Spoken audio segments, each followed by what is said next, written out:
औज़ुबिल्लाहि मिनश्शैतानिर्रजीम बिस्मिल्लाहिर्रहमानिर्रहीम। अल्लाहुम्मा सल्लि अला सय्यदना व मौलाना मुहम्मदिन व अला आलि सय्यदना व मौलाना मुहम्मदिन व बारिक व सल्लिम व सल्लि अलैहि। रब्बि यस्सिर वला तुअस्सिर व तम्मिम बिल खैर व बिका नस्तगीस। न हुई गर मेरे परचों से तसल्ली न सही, न हुई गर मेरे परचों से तसल्ली न सही, इम्तिहान और भी बाकी है तो ये भी न सही। प्यारे बच्चों, आज का हमारा लेक्चर नंबर 21 उर्दू के हवाले से है और आज के लेक्चर का उन्वान है तारफ़ है मिर्ज़ा फ़रातुल्लाह बेग का, और इसके साथ साथ हमारा दरसी किताब का एक सबक है, सबक इम्तिहान, उसका तारफ़, यानी कि सबक इम्तिहान का तारफ़ और उसके मुसन्नफ़ का तारफ़। सबसे पहले मैं ये ज़रूरी समझता हूँ कि सबक इम्तिहान, इसका मतलब क्या है। तो बेटा, इम्तिहान लफ्ज़ जो है ये अरबी इबारत से माखूज़ है। किससे? अरबी इबारत से माखूज़ है, यानी कि अरबी का लफ्ज़ है। इम्तिहान लफ्ज़ किसका है? अरबी का लफ्ज़ है, और इसका मादा जो है इम्तहाना है। इसका मादा क्या है? इम्तहाना, और इससे इम्तिहान मस्दर है। इसके मीनिंग हैं आजमाइश, यानी आप जो इम्तिहान देते हैं, कमराए इम्तिहान में बैठते हैं तो आपकी आजमाइश की जाती है, आपको जांचा जाता है। तो इस सबक इम्तिहान के जो मुसन्नफ़ हैं वो मिर्ज़ा फ़रातुल्लाह बेग हैं। कौन है? मिर्ज़ा फ़रातुल्लाह बेग। ये 1883 में पैदा हुए, 1883 में पैदा हुए, और 1947 में इस दारे फ़ानी से रुखसत हो गए। गोया कि 1883 में पैदा हुए और 1947 जब हमारा पाकिस्तान मार्ज़ वजूद में आया तो मिर्ज़ा फ़रातुल्लाह बेग जो है इस दारे फ़ानी को कूच करके चले गए। तो बेटा, मिर्ज़ा फ़रातुल्लाह बेग पैदा कहाँ हुए? ये दिल्ली में पैदा हुए थे, और ज़मानाए तालिब इल्मी से ही इनको ड्रामे वगैरह और क्रिकेट खेलने का बड़ा शौक़ था। यानी कि अभी तालिब इल्म ही थे तो ये मुख्तलिफ़ किस्म के ड्रामों से वाबस्ता थे, ड्रामे करते थे, और उसके साथ साथ जो है वो क्रिकेट भी खेलते थे। इसके बाद पहले ये इब्तिदा में तालीम हासिल करते रहे और फिर अदालत के महकमों से वाबस्ता रहे, और इन्होंने मुख्तलिफ़ किस्म की मुलाजमत भी इख्तियार की, और आखिर में क्या हुआ कि हैदराबाद दक्कन में ही इन्होंने क्या है वफ़ात पाई।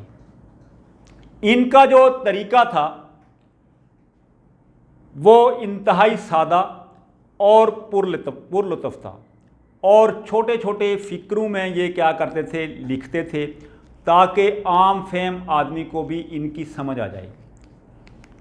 इब्तिदा में जो भी ये लिखते थे ये मिर्ज़ा अलम नशरह के कलमी नाम से लिखते रहे, यानी कि किसी के नाम से कोई चीज़ लिख कर ना किसी के नाम से उसको शाया कर देना। तो ये मिर्ज़ा अलम नशरह के कलमी नाम से जो है वो क्या करते थे, लिखते थे। बाद में इनका हौसला जो है बुलंद किया गया। किसने बुलंद किया? वो बाबाए उर्दू डॉक्टर मौलवी अब्दुल हक ने और अज़मतुल्लाह खान ने इनकी हिम्मत बढ़ाई, और बाद में ये अपने नाम से लिखना शुरू हो गए, और ये कादिरुल कलाम शायर भी रहे हैं। कादिरुल कलाम शायर भी रहे हैं। ये था हमारा जो है वो तारफ़ मिर्ज़ा फ़रतुल्लाह बेग का। और उसके बाद हमारा सबक है, सबक इम्तिहान। और इसके इम्तिहान के जो हमारा आज का प्रोसीजर है वो ये है कि इसमें जितने भी मुश्किल अल्फाज के मीनिंग हैं वो भी हमने लिखने थे, और उसके अलावा सबक इम्तिहान का तारफ़ भी कराना था। तो सबसे पहले बेटा इसमें मुश्किल अल्फाज के मीनिंग आपके सामने वाइट बोर्ड पर लिखे हुए हैं। पहला लफ्ज़ जो है वो इम्तिहान, इसके मीनिंग है आजमाइश। इसके मीनिंग क्या है? आजमाइश। उसके बाद एक लफ्ज़ है हवास। हवास जो है वो हिस्स की जमा है। हिस्स की क्या है? जमा, जिसका माना होता है महसूस करना। इसका माना क्या है? महसूस करना। उसके बाद रत्ती। रत्ती सबसे छोटा पैमाना है किसका? तोल का। जो चीज़ें वज़न करते हैं ना, तोलते हैं, तो सबसे छोटा पैमाना क्या है? उसको क्या कहते हैं? रत्ती कहते हैं। बुक में लिखा हुआ है कि बंदे पर रत्ती भर असर ना हुआ, यानी जितनी भी कोई वाज़ो नसीहत करता रहा, जो कुछ करता रहा, उसका बिल्कुल असर ना हुआ, मामूली से मामूली असर भी ना हुआ। तो रत्ती का माना क्या है? तोल का सबसे छोटा पैमाना। उसके बाद है मुख्तल होना, बिगड़ जाना। मुस्तगरिक, डूबा हुआ। कान कतरना, सबकत ले जाना। यानी ये भी बुक में कान कतरना इस तरह है कि वालिद के ज़हन में था कि मेरा बेटा बहुत बड़ा वकील बनेगा और वकील बनकर बड़े बड़े लोगों के कान कुतरेगा। यानी क्या है कि बड़े बड़े वकील जो है वो इससे पीछे रह जाएंगे और मेरा बेटा आगे निकल जाएगा। यानी कान कुतरना, इसका मतलब क्या है? सबकत ले जाना। उसके बाद है महवियत। महवियत का माना होता है गुम हो जाना, ख्याल में गुम हो जाना। उसके बाद सिक्का बछाना, यानी कब्जा जमाना।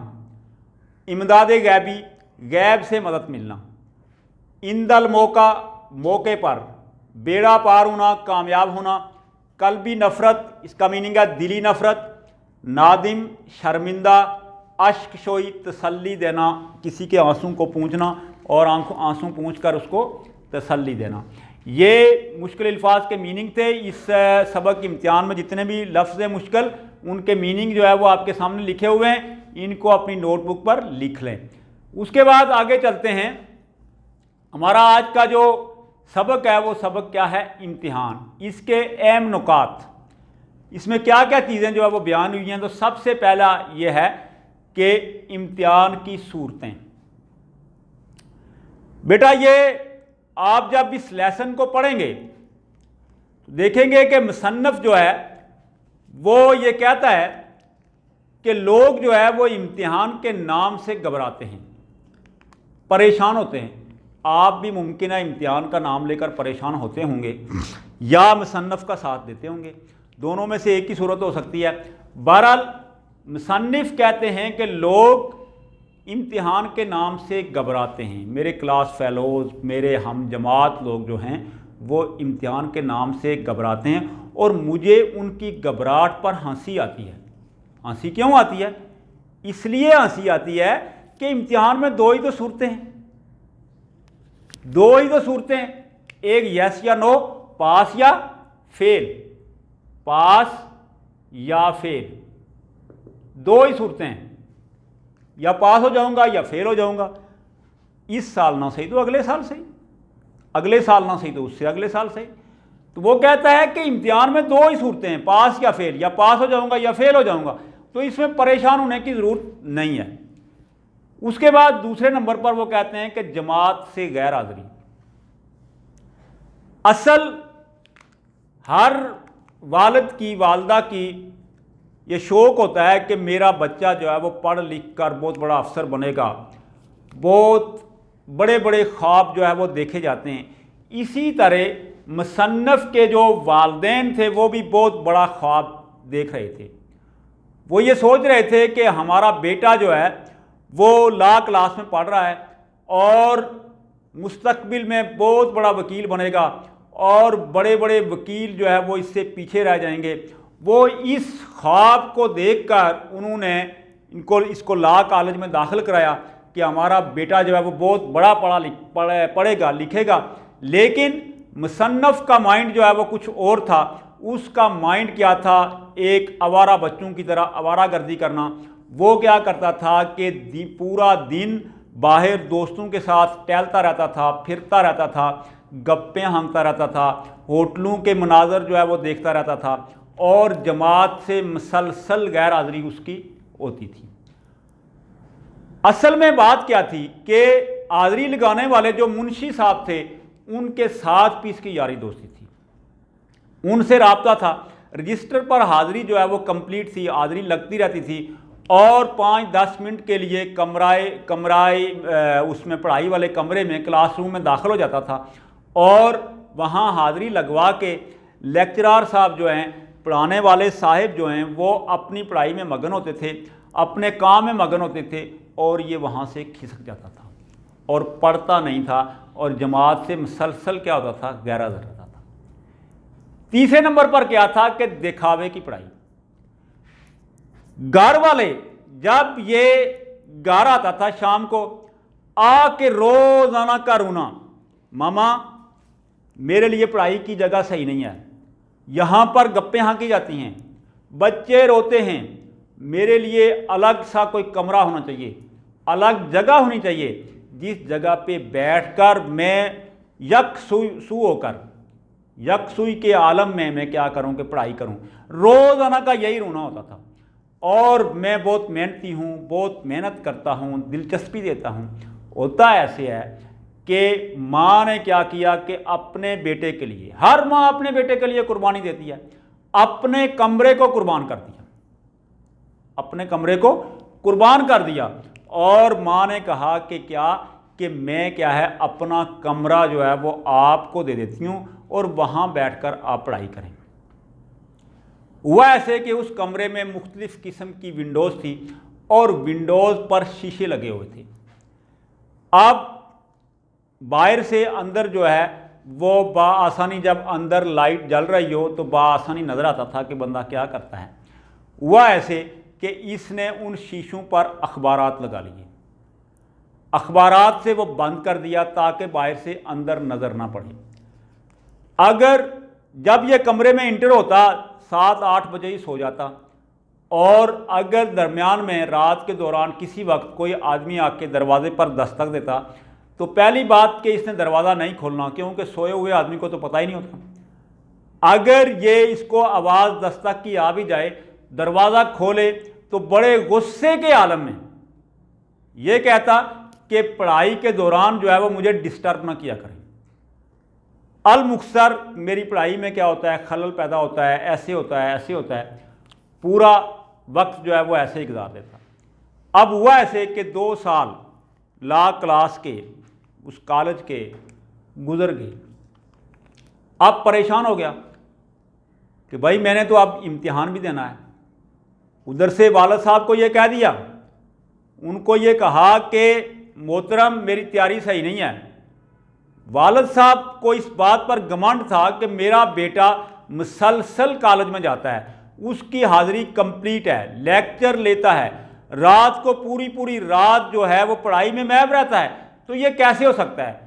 उसने वो बेटे को तसल्ली देता कि बेटा परेशान ना हो, इम्तिहान से घबराने की ज़रूरत नहीं है, परेशान होने की ज़रूरत नहीं है, कोई ऐसा मसला नहीं है, आप जो है वो अपना दाखिला भेजें, एडमिशन भेज दें। उन्होंने क्या किया कि एडमिशन भेज दिया। आप जब दाखिला भेज दिया तो फिर दाखिला भेजने के बाद एक वक्त आना था कि उसकी रोल नंबर स्लिप भी आनी थी। रोल नंबर स्लिप आ गई, डेट शीट आ गई, साहब कमरा इम्तिहान में इंटर हो गए। सन्नफ साहब क्या हो गए, कमरा इम्तिहान में दाखिल हो गए। अब इस नज़रिए से दाखिल हुए कि यार वहाँ मुमकिन है अल्लाह की तरफ से कोई करम आ जाए, मेरे साथ वाला कोई आदमी ऐसा बैठा हो कि जो मुझे पेपर जो है वो सोल्व करा दे, या मैं मुंशी साहब से रब्ता करता हूँ, कहीं से कोई ऐसा सिस्टम कर लें कि मेरा पेपर जो है वो हो जाए। ये उनका इमदादे गैबी का माइंड था। उनका माइंड क्या था कि मुझे इमदादे गैबी मिलेगी, कहीं से जो है ना वो कोई आदमी मुझे पर्चा करा देगा, या अगर पर्चा ना भी कराया तो मुंशी साहब से मिलकर पर्चों के हेर फेर करा दूंगा, यानी किसी अच्छे बच्चे के पेपर को काट कर अपने पेपर के साथ लगा दूंगा, चश्मा कर दूंगा। लेकिन ये भी उसके साथ ना हुआ। जब वो कमरा इम्तिहान में दाखिल हुआ तो बेचारे ने 10-15 मिनट लगाए पूरा पेपर पढ़ने के बाद, क्वेश्चन पेपर पढ़ने के बाद उसको इतना भी समझ ना आया कि ये जो है पेपर है किस चीज़ का। आखिर उसने निगरान से पूछा, खड़ा हो गया कि प्लीज़ काइंडली मुझे ये बताएं कि ये पेपर किस चीज़ का है। वो आगे से मुस्कुराया और मुस्कुराने के बाद उसने पेपर का नाम तो नहीं बताया, लेकिन वहाँ पर उंगली रख दी। वहाँ पर लिखा हुआ था क्या, कानून का पेपर था, वो उसूले कानून का पेपर था। बहरहाल पेपर के दौरान भी उसको कोई मदद नहीं मिली और 2-3 घंटे का पेपर था। वो बेचारा आधा घंटा वहाँ बैठकर वापस आना चाहता था, लेकिन वालिद साहब नीचे बैठे होते थे, उसको पूरा वक्त जो है वो वहाँ ही गुजारना पड़ता, जो उसके लिए बहुत बड़ी उलझन थी। इसके बाद जब पेपर ख़त्म हो गए तो उसने वालिद साहब से कहा कि मैंने मेहनत तो बहुत की, पेपर तो बड़े अच्छे किए, लेकिन फिर भी हालात तो वाक़यात के मुताबिक कोई पता नहीं होता मौजूदा हालात कैसे हैं, तो चलें किसी बड़े आदमी से आप मिल ही लें। वालिद साहब जैसे हम लोग जो है वो अपने वालिदैन को दाव पे लगाते हैं, फिर दाव पे एक दफ़ा लग गए। किसी साहब के पास गए, वहाँ जाके कहने लगे कि मेरे साहबजादे ने पेपर दिए हैं और आप कुछ मेहरबानी करें। वो आगे से मुस्करा कर कहने लगे, अपने हल्के में जितने लोग बैठे हुए थे उनसे कहने लगे मुस्करा के कि मुझे इस बात की, इस क्वेश्चन की समझ ही नहीं आई कि इनके बेटे ने पेपर दिए, इम्तिहान इनके बेटे ने दिया और कोशिश मैं करूं, ये मुझे समझ नहीं आई। और वहाँ से फिर वालिद साहब फिर एक दफ़ा शर्मिंदा होकर वापस आए। वापस जब आए, इतने में कुछ अरसे के बाद हस्बे मामूल क्या हुआ कि रिज़ल्ट आउट हो गया, नताइज निकल गए। और नतीजा निकला जब, वो नतीजा क्या था, वो नतीजा ये था कि सारे सब्जेक्ट में बेटा जो है वो बुरी तरह फेल हो गया। और एक और मुस्कुराने की, हंसने की बात यह है कि सिर्फ 2 नंबर लिए उसने। कितने नंबर लिए?